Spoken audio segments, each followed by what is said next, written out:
Merci à toi.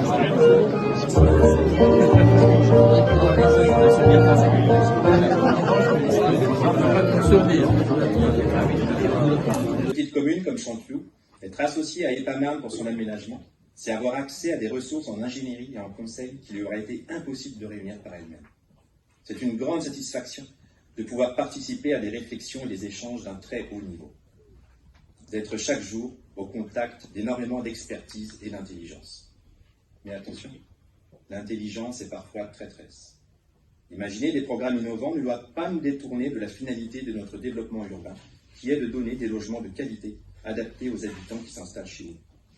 M. Giromiti, qui a fait de la qualité des logements un sujet d'étude, ne me contredira pas. J'en profite pour saluer l'engagement du maire de Bussy-Saint-Georges, par ailleurs président d'EPAMARM, qui a provoqué un conseil d'administration extraordinaire il y a quelques mois, précisément sur les questions de malfaçon et les conditions de livraison de certains programmes collectifs. EPAMARM, je crois, prit toute la mesure de la situation, et j'ai confiance que nous arriverons ensemble à résoudre les problèmes qui subsistent. Il en va de la crédibilité des grandes choses que nous nous proposons de réaliser. Et parmi ces grandes choses, il y a le projet des lisières. Un projet en réponse à l'appel à manifestation d'intérêt démonstrateur de la ville durable, dans le cadre de France 2030. Avec les lisières sont associés EPAMARM, Chanteloup-en-Brie, Montévrain, Marne-et-Gondoire et le groupe FRAY, et la Banque des Territoires. Un aménageur public, 2 communes, une intercommunalité, une entreprise privée et une banque. Bel exemple d'association des différents acteurs qui animent un même territoire. L'élément central des lisières est de transformer le centre commercial du Clos du Chêne en le renaturant pour en augmenter l'intensité écologique. Avec le développement des zones d'habitation, de nombreux logements sont déjà au contact des bâtiments commerciaux. Les lisières vont permettre de mieux traiter les franges afin que la ville, la nature, les commerces s'articulent plus harmonieusement. La manière dont ces objectifs seront atteints reste à déterminer dans le cadre de consultations avec la population, des communes de Chanteloup-en-Brie et de Montévrain, et plus généralement avec les usagers du Clos du Chêne. Chanteloup-en-Brie a décidé de profiter du concept de démonstrateur de la ville durable pour aller encore plus loin dans la définition d'un nouveau paysage périurbain. Cette volonté s'exprime par 2 projets propres à notre ville, Chanteloup comestible et l'introduction dans notre PLU d'un coefficient de biotope par surface. En quelques mots, Chanteloup comestible consiste à privilégier sur l'espace public les plantations de plantes aromatiques, médicinales et tinctoriales, la création de vergers et de jardins en libre service sur toutes les petites parcelles de terrain qui ne peuvent pas être construites. Et j'en profite pour remercier EPAMARM, qui joue bien le jeu en facilitant le transfert à la commune des petits bouts de foncier qui ne lui sont pas utiles.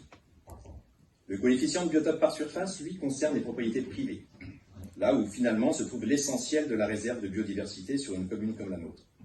Il consiste à donner des droits à construire supplémentaires en échange de bonnes pratiques environnementales.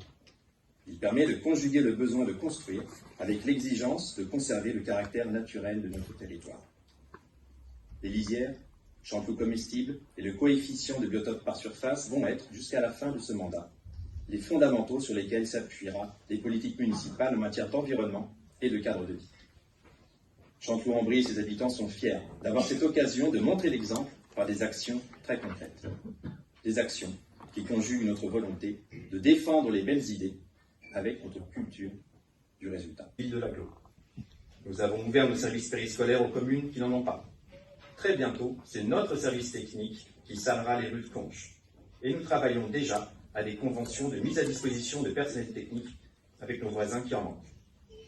On le voit donc, le bloc communal, qui est désormais le niveau pertinent de réflexion, celui qui offre le plus de possibilités.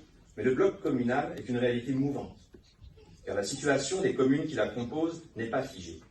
C'est particulièrement vrai dans Marne-et-Gondoire, qui englobe des villes nouvelles en développement très rapide.